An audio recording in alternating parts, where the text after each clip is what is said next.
Hello, Serge here from the backyard driving range. Well, I really nailed that one. That cage was really rocked. The net was really rocking back there. Okay, got a question that came in from Jim Perriman, and Jim asks a question here, and it states, and he starts off by saying, I watch your tips daily, and to say it has helped my game would be a gross understatement. You have taken the hardest game in the world and made it fun. Thank you. You're welcome, Jim, and to all of you else out there who Sergeites who have had the same results. Thank you. I do have a request, however. You never talk about the bunker shot out of sand. Some of the golf courses where I play, the sand is hard. It is easier to use a pitching wedge or a 9-iron to play out of this hard sand than a sand wedge. I am told the reason for this is that the standard sand wedge has 13 degrees bounce and the PW and 9-iron has little bounce. Is this true? Yes, it is true. Absolutely. The bounce makes a difference. If you're in hard sand and you got the bounce, and I'll explain that in a minute, and you have bounce, then the whole thing of bounce is the back of that wedge, which is higher than the leading edge, is going to bounce off the hard sand and belly into the ball, and you're very likely to scull it or top it. Can you discuss various types of texture and bunker shots, such as stance, ball position, how far to hit behind the ball, and how much should you open the club? Should my setup be right at the aiming point, or should I aim a little left because of my club face is open? Jim Perriman. Okay, first off, all these questions about the types of sand, the bounce, and everything else is found in how to hit these shots. We have two videos. We have a short game video that DJ and I did, and then we have the short game video that Kenny Knox did. All right? And I can't give this subject adequate discussion and explanation in a daily. So if you really want the ultimate answer, I can stand here and answer this question to a degree and give you some advice on a few issues. But ultimately, if you really want to learn how to hit these shots, you need to go and get either or both of those videos. The Kenny Knox one is phenomenal. Kenny's just a great short game player. I mean, he's a wizard. He's absolutely a short game wizard. I'm not too sloppy myself, and neither is DJ. And so you got and we're very, very close, but I guarantee you, if you go listen to both of them, you're going to get some stuff from me that you like, and you get some stuff from Kenny that's really good too. And then, baby, you can blend them together. Remember, anything that's on my video, anything that we make videos and we put on the website to sell them as golf instruction, conforms to the laws of physics. I will never put anything on there that does not conform to the laws of physics of on, square and solid through impact. And the vast majority of golf instruction today on hitting wedges, especially pitch wedges and lob wedges and lob shots and everything else, does not conform because they're to the physics of on, square and solid. All right? So I'll tell you that right up front. Kenny conforms, that's why he's on the site. And so he's got some few other wrinkles and twists that are really good. And I use a number of them. All right? But last year I had Kenny come down to the Disney Classic, and he spent almost 2 full days working with DJ on his short game. And DJ, like myself, we incorporated a number of things Kenny did, and we've kept a number of ours. And so, but I'm better for what I took from Kenny, because what it gave is it helped me on some of the weak spots I had. The same thing with DJ. I had a couple of shots that I was weak with, and for me that was like 30, 40, 50-yard pitches. I was really weaking on those, and same with Deej, and we've incorporated a lot of what Kenny said, but on the real short ones, the little pitches right on the edge of the green and the chips, I was always extraordinarily good at them, so I figured no sense changing or fixing something that isn't broken. But that other part was, I'm not going to say it was broken, but it wasn't working anywhere near to a status that I wanted it, and Kenny's stuff has really made a difference. So that's how you can use the things sometimes I say, and when we got shall we say, a guest professional that we've highlighted him by doing videos with him and put him on our website, just as Greg McDonald and Dave Seaman and Derek Hardy and Tom Lineberger down in Florida, all these guys, Mike Bartholomew, my head instructor here in Charlotte, they all got little nuances about other things, but they never veer off the true essence of peak performance golf swing. So how they say something, or a little twist and something different that they got about what they teach, whether it be from putting all the way up to driving and anything in between, sometimes might be just a little twist that you need. So let me talk about this bounce thing. All right, first off, bounce is if you have I'll take my planing arrow here. Bounce is the fact that, I'm going to come in a little bit closer to the wedge here. The back of the wedge, this is the leading edge, the back of the wedge is always higher than the front, okay? And that difference is the degrees he was talking about when he said, like, most sand wedges have 13 degrees, all right? Most sand wedges don't have 13 degrees. They could be anywhere from about 9 to as much as 15, 16, or 18, all right? I have two Mura wedges. This one happens to be a 56 degree. I have two 56 degree Mura wedges. One is 56 degree 9, and one is 50, and this one is 56.14. So that means the space between the back of the top here and the leading edge is 14 degrees versus 9 degrees. So this has more bounce. This would be more deadly of a club to use, deadly meaning bad, in a situation that Jim is talking about here with hard pan, all right, or even hitting off this mat. So if I open up this club, and the more I open it up, the more the bounce comes into play and raises the leading edge off the ground, which will make hard pan even worse if you're going to open the club face up a little bit. So I have, as I said, I have that. Now I happen to have one of my gap wedges here from Mura, which is a 52, and it's got 7 on it, 7 degrees bounce. So first off, it has a lot thinner flange, meaning from the leading edge to the back, it's a lot thinner, and it's not as high. Okay, so here on the back edge is not as high as this 14 degree one. Okay, now I also have some other little goodies to look at here.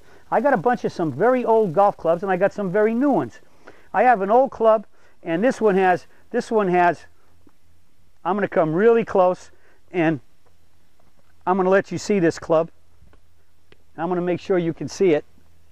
You can see that how big the flange is back in here, and you can see it's well worn out, okay? And if I put it this way, again, you can see that club has one big flange.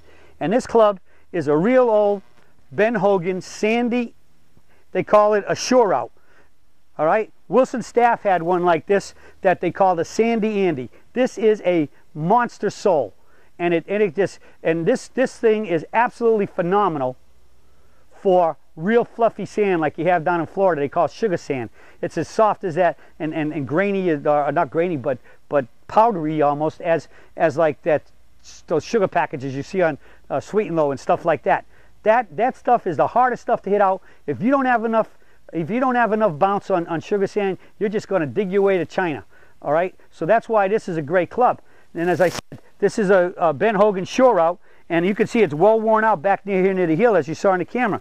This is great. Now this would be killer for you on a tight lie, a hard pan bunker. So you got to have the club for the shot. And so how many people are going to carry 2, 3, or 4 different wedges for different situations? No. But as Jim said, he wanted to know about the pitching wedge of the 9-iron. Absolutely. If you got super rock hard club, you go in there with a pitching wedge of 9-iron, and you got a lot better chance on the hard pan sand trap, hard pan sand, or maybe even padded down sand. It might even be dirt in some cases. That to hit that shot. I got another one. This is another old wedge. It was given to me by a club fitter. It's a 1949 Wilson sand iron, and he actually stamped my name in it, and he gave it to me, and it was completely reconditioned. I'm going to come and show you this bad boy, and I've used it, and it was completely reconditioned, and I've put all the scratches on it because I use this club occasionally when I get in powder sand. And you can see again, and I got to get behind the camera to make sure you're all seeing this. It's got a very big flange over here, and again, you can see it's worn out a little bit right there, and look at the size of that flange, all right? And you can see it's a Wilson sand iron. He stamped it there at 60 degrees. You can see my name right there. He put my surge in there for me, and I've used this club. Very long hosel, and here's the beauty of this club. Check this out, folks. Back then, this doesn't have grooves. It's got a whole bunch of little drilled out spots in there. They had a very small, I guess, drill bit, and they filled it with vertical grooves up and down. And some of them over here are even crooked, as you can see right here where my thumb is. Now this is a great sand wedge, and it's a 1949 model, which I mean, that's the same model year that I was produced. So I have, I guess, a kindred spirit with this wedge, and it's just a perfect length for me. And this baby is beautiful out of real powdery sand. Big flange. I bet you this stuff's up to at least 14 or more degrees bounce on the back. And not only is it bounce, it's got a big flange. Now we're going to show you some of the new babies, and some of these aren't all that new. This is These are two new versions, but these are what I call, back when I was a kid, these were out in the 60s. All right, now again, I'm gonna have to get behind the camera. And you see these two wedges? Look at them. They're like rounded, big, huge, rounded soles. All right, on both of them. And these things again are awesome. They're awesome for soft sand, this powdery sugar sand. You can see both of them. They're really rounded and big, huge backwards flanges. All right, we used to call these back when I was a kid potato mashers. All right, so this is nothing new. There's just newer versions of them, newer companies, and you don't see that much of them. But again, if you're down in like Florida where there's a lot of that sugar sand, or anywhere where you've got very powdery, very, very fine sand that could just eat your club up if you get your leading edge into it, these things are great.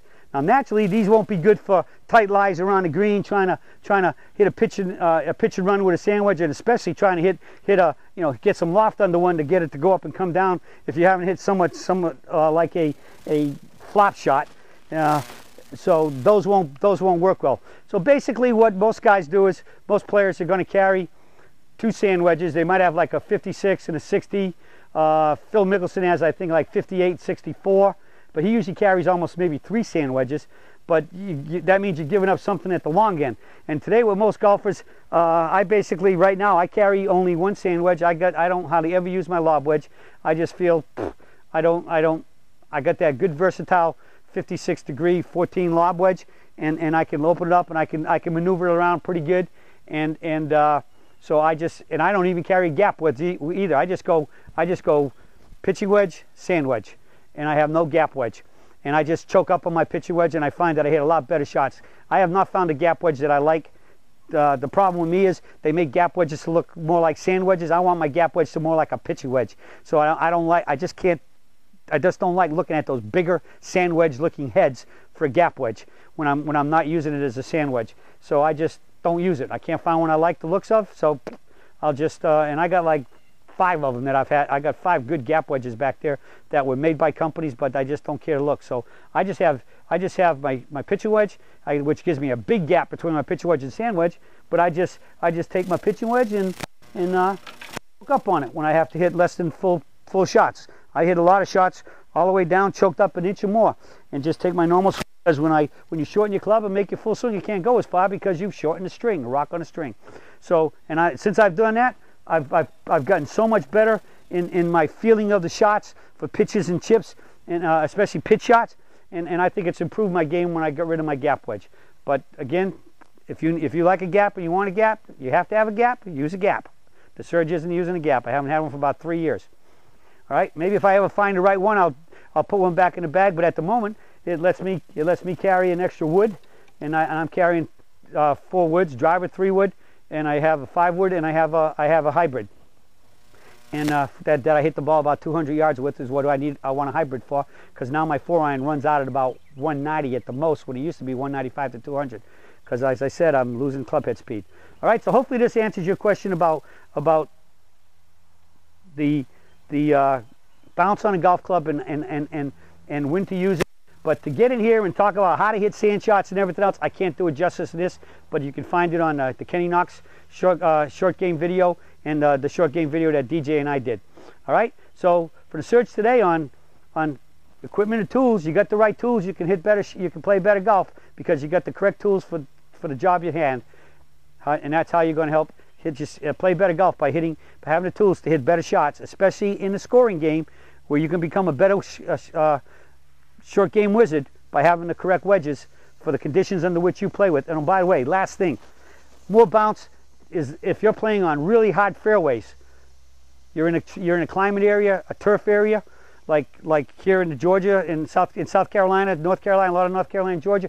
We have pretty much components of Georgia red clay, and so in the summertime our fairways are hard, even around the greens. Even if they're not shaved, they're still very hard. You might want to use less bounce, because if you're hitting shots, especially if you open up the club a little bit near green and you got to get it up, and that club bounces off that bounce bounces off the ground, you can bounce into the ball and start hitting a lot of bellies. You want to go to less bounce in those conditions. Okay, even on full wedges from the fairway, you want it to probably stay with less bounce. All right, well that's it for the search for today, talking about bounce and how it affects golf shots. and I'll be talking with you all again soon.